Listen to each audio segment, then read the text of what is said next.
happened, this why I'm passionate about the Promise Insurance Show is when I interfaced government services, that was at Mulago, and I asked the nurse, why am I not getting any service? At 4 a.m., they told me, sorry, we have run out of gloves. Really? And yes, I was feeling pain because I noticed my tooth, the last tooth, the molar, is the one that had got a crack. Actually, it had cracked into two. So it was just flipping. So I thought that was where the pain was. And I was asking the nurse, how can you tell me that I know in the whole of Mulago Hospital? So they told me that you wait for morning shift. That's where you may get some. Oh, because when you go to Mulago and they tell you that you can't get any medication, or because they don't have gloves, it was kind of disappointing. But I have to pick myself up. And in the morning, I asked Askari. The Askari asked, I had to go to the Askari at around 7 so that I can try to move, to just get moving, because I was feeling a lot of pain in my mouth, and yet I was not getting any service. So he gave me the contact of the Askari that brought me to that place. And since I had my car keys, I knew I had some coins in the car. I said, let me go and look for my car. So I got about the border.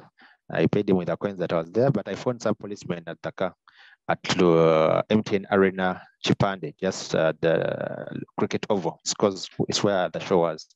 So I found there some policemen and askaris. They were like, this car stayed here the whole night. Identify yourself. I'm like, yes, I'm Emmanuel, but I've just come from the hospital. I was robbed last night.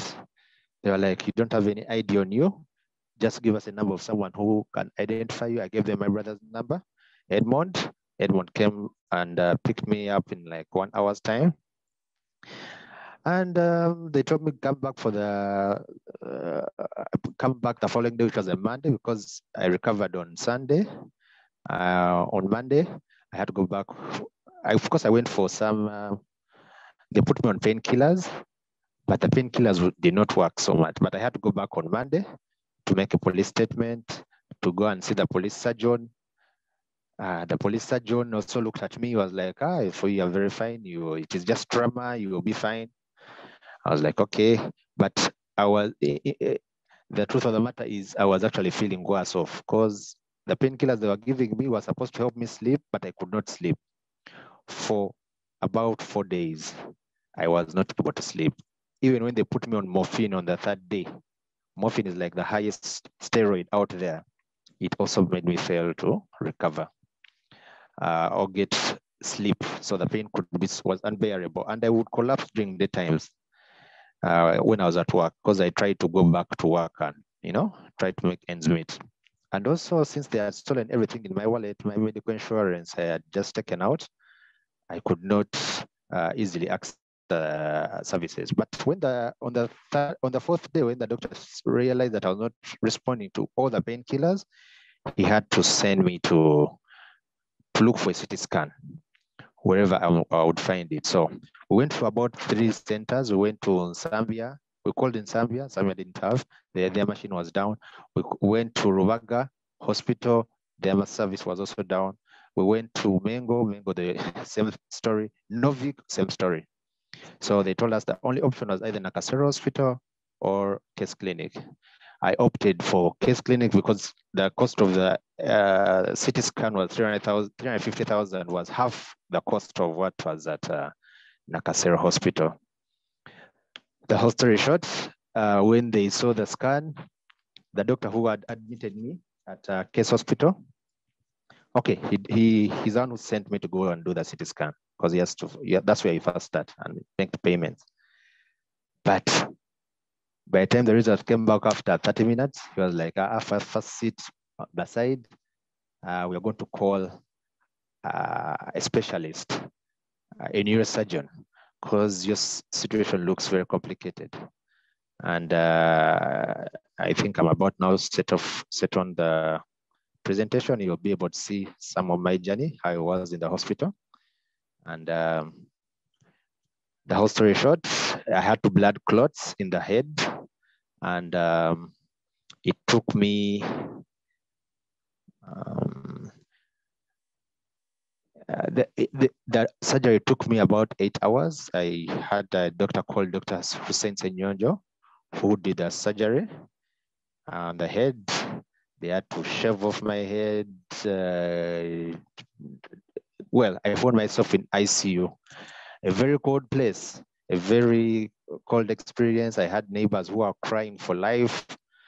They were struggling to breathe, but that is it. That was part of life. So it gave me another perspective to life.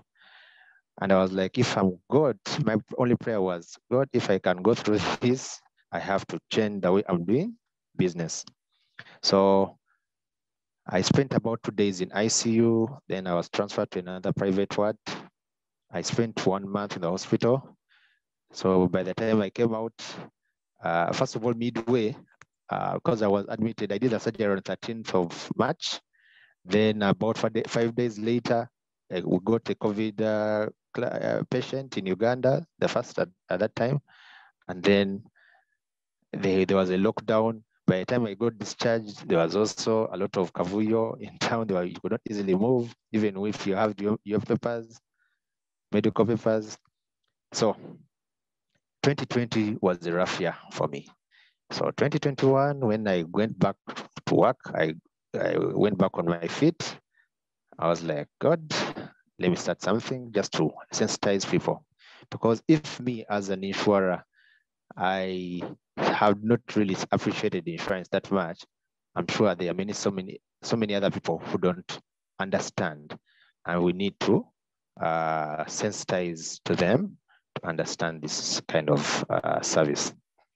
So that is the reason I started with the Promise Insurance Show. I started on YouTube, and right now we are on U24 TV on Sunday at 6 p.m.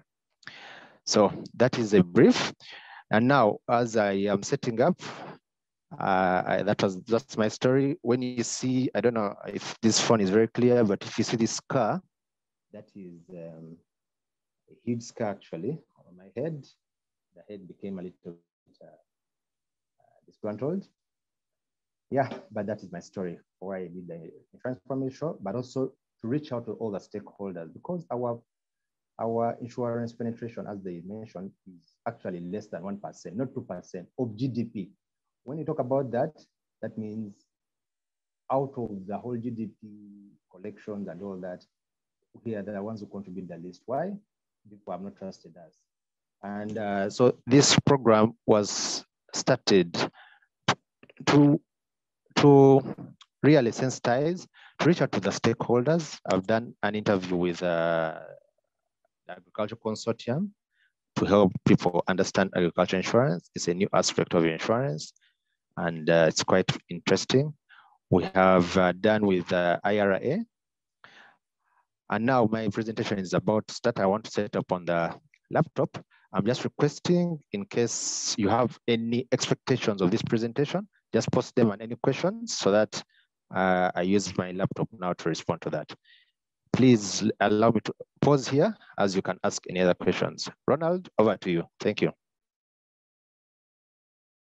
Right. Thank you, Emma. Let me have. I think you rejoin with the other account, and then we can be able to project and then proceed. Great. I think, as Emma has said, if there are any expectations, any questions which you want to ask, please do go ahead and just post them in the chat box so that we can be able to respond to them as he reconnects with his laptop. I guess for me the big reflection from Emma's initial conversation is the fact that the time you need insurance the most is not the time when you pay for it. It is when that shock comes, when you are attacked, as Emma was attacked, when you have an accident and a lot of your stock is lost. That's the time when honestly you need insurance the most. Yet the truth is that you have to have made that decision before.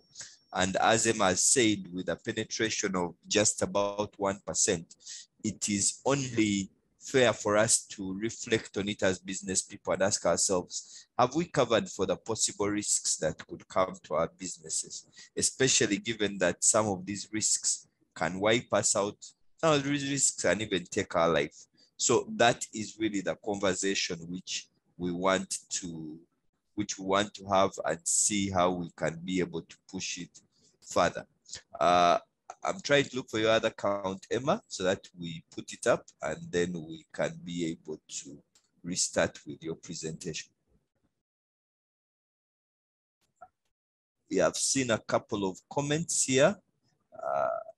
If you have any expectations, any specific questions on some specific kind of insurance, this would be a good time to just, check it out and be able to place it within the chat box. Emma, have you joined with the other machine?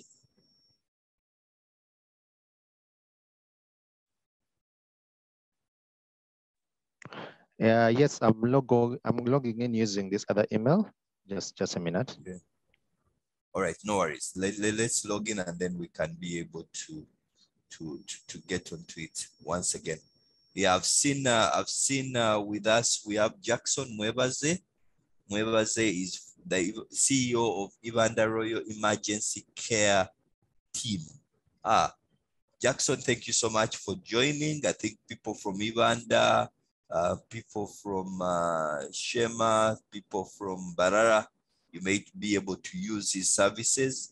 Lucia is, Lucia from Lunas Enterprises makes cool sweaters and design sweaters. Madam Namubiru, we are very excited to have you. Thank you so much for joining. Winnie Nabukera. Winnie is the CEO of Little Winnie Foundation and the principal of the Nurse and Midwives Mentorship and Coaching Program. We are very excited to have you. Thank you so much for being here as we wait for Emma to rejoin and we can be able to restart. All right, I see him coming through. Right. Great. Esther Masiga is from Sibita Investments in SETA. Her question is, kindly share with me on how to go about insuring my business. She's under threshold capital for the insurance. How much capital? I think those are questions which Emma will touch on. Esther, you could also tell us the business which you do so that we can be able to know what that business is and then be able to push on comfortably. So if you tell us the business, but the question is, how do I go about insuring that business and what is the threshold?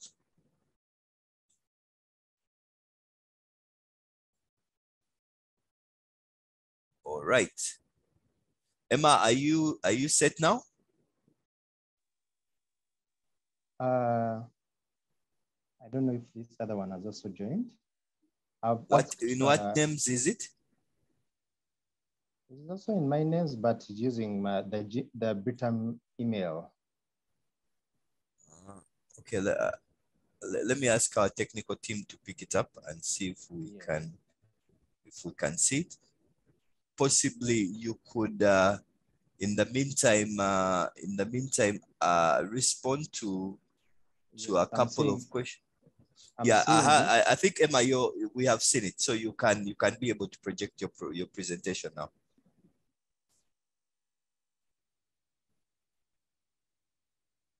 We have made you co-host on both. On both, huh? Okay. Yeah. So if you can project, then that would be good.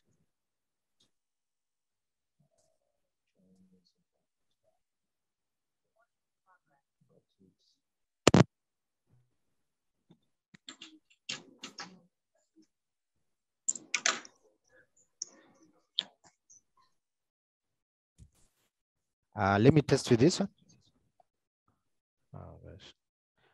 Am I audible? Yes, we can hear you clearly. Do you want to Okay. project and we see? Okay. Let me just first project this, share screen.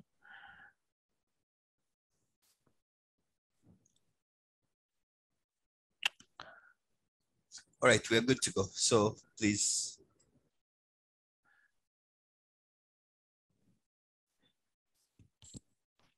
All right. Fair enough. I think you can go ahead. I think I can see your screen. All right. Let me start with this very quickly because we are time bad. There's a certain report that came in from the financial sector deepening Uganda, which was talking about the MSMEs resilience in Uganda and how the financial sector can better serve these MSMEs. Now, MSMEs, these are the medium and small micro enterprises. So this is a report that came out last year with deep research. It was talking about why the SMEs, how are they resilient to shocks? There are so many shocks that happen within our businesses. There are so many businesses that we do. We can't leg them down. But let's talk about, first of all, a deep report that financial sector deepening Uganda talked about. It's one of those reports that have not been given, has been given out of lip service, but let's just go through very quickly what they were saying. What is the current state of the MSME resilience in Uganda? Okay, now we are seeing that 95% are businesses of our economy. Yeah. Very key to note, of course, I'll share some of these things, but for now, just look at how many people we're looking at being employed in business. That's about 3.5 million. Out of our population from the last census, which is about 40 to 45 million. So depending on the people who are being seen. And we contribute as SMEs and small and medium, and then the medium, we contribute over 40% of the GDP. Okay. So digital access, these are just some other parameters and matrices that are very important. Digital access, 95% use cell phones, which is good. Then 37% use internet. Location, 60% have formal business enterprises, meaning, okay. And then financial inclusion, 60% are banked and the rest are using mobile money. 55% are using mobile money. That means 40% are not using, don't have bank accounts. This is UBOS. So we have to start where the facts are. 2 out of, why do SMEs face high exposure to risk and are unable to cope whenever these incidents happen? Now, 2 out of 3 startups in Uganda within the first year have usually collapsed. Yeah, 2 out of 3, that is a huge statistic. Farming SMEs, 67% of the farming MSMEs experienced harvest and crop failure. And I have done a session on agriculture insurance. We have seen that 31% did not cope. 7% did not cope. But today we want to talk about farming. Let's talk about the non-SMEs. That's a business. You also face challenges with your medical issues. And then you also face, okay, that was, of course, the biggest actually class of insurance is medical insurance, with taking on about 5% of Ugandans are the ones on medical insurance. And that contributes a bigger portion of the insurance premiums. But let's talk about now what SMEs and how they're underserved. So only 2% of the MSMEs in Uganda have insurance. And the main reasons for the lack of insurance, first, 42% of them, of us, of the population, do not know how it works. And that's why I'm here to present that.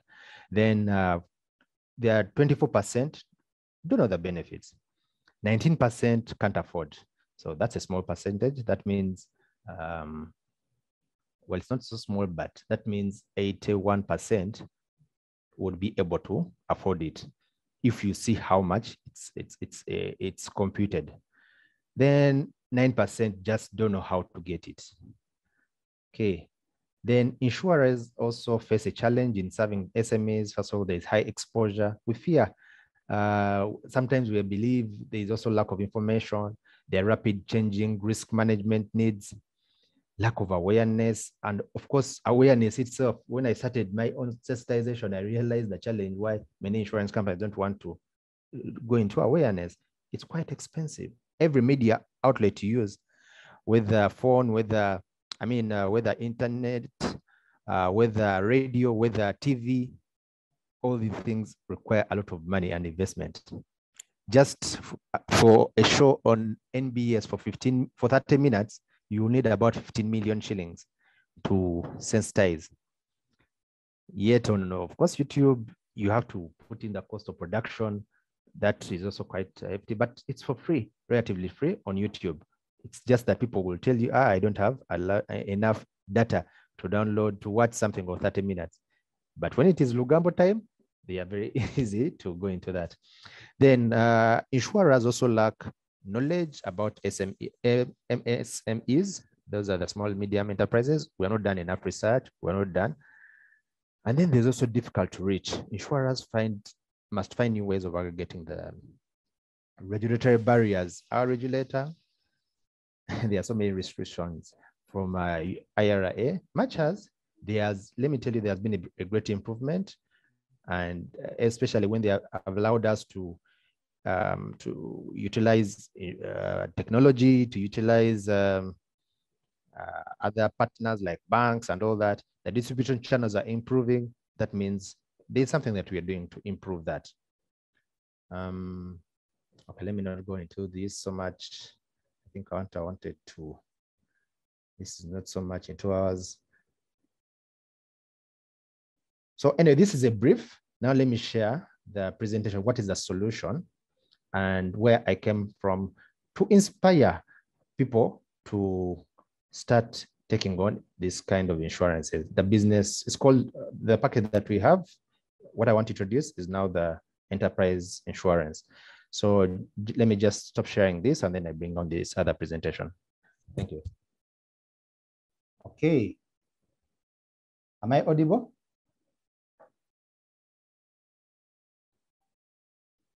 Yes, we can hear you. Okay. So now I'm going to talk about who my employer or my principal member is, that is Britam Insurance.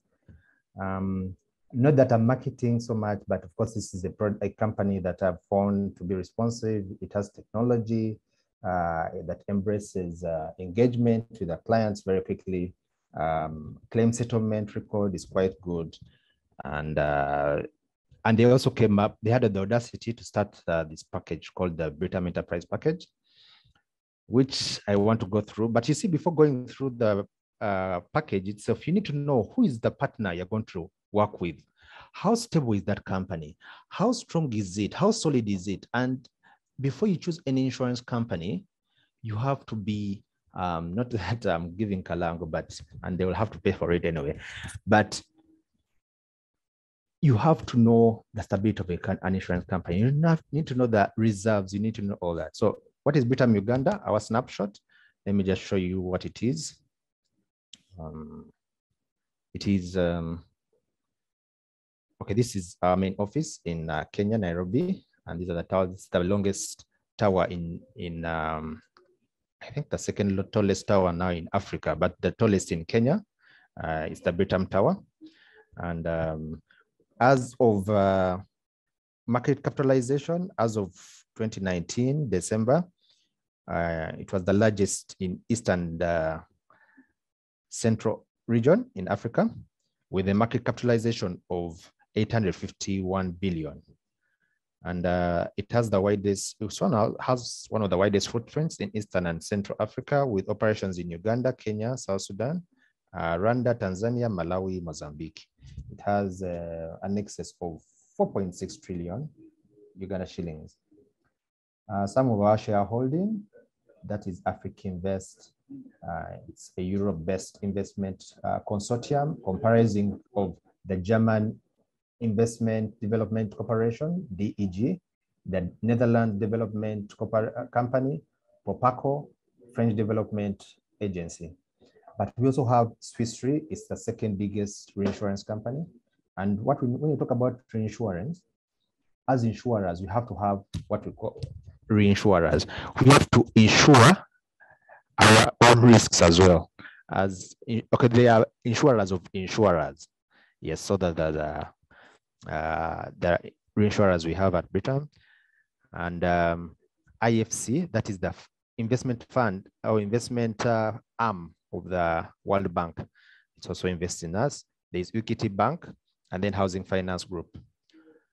That is our distribution channel in Uganda.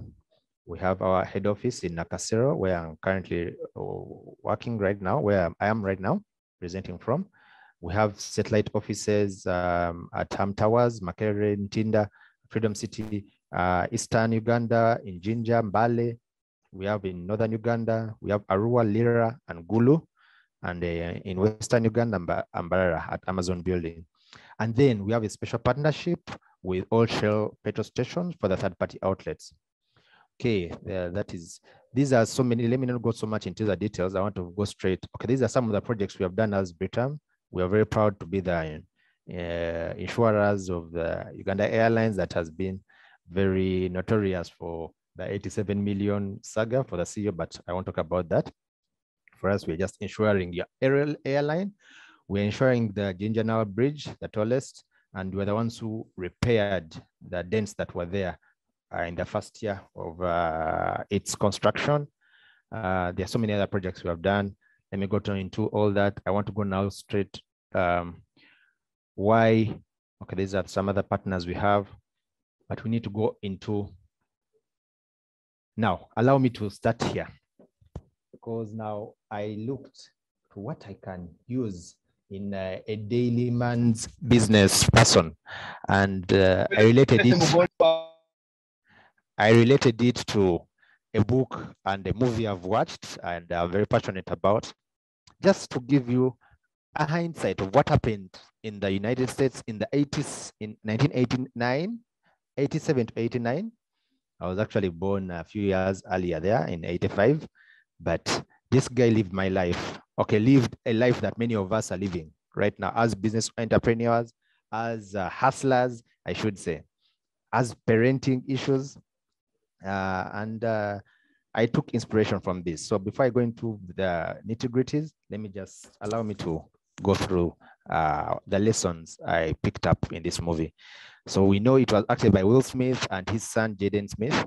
And on the left-hand side, that is actually the main man, Chris Gardner himself, when he was at that age, and with his son, Christopher Gardner in the movie. So this story tells us a story of a struggling salesman who never gave up, trying to find true happiness for himself and his son. He faced many challenges in his life, but overcame adversity to succeed above all odds. So we saw him with this, and actually if you see this on the left-hand side, this scanner that he used to move with, imagine you have to sell this machine. Remember, let me just give you a simple plot in this movie. This gentleman him and his wife had made an investment.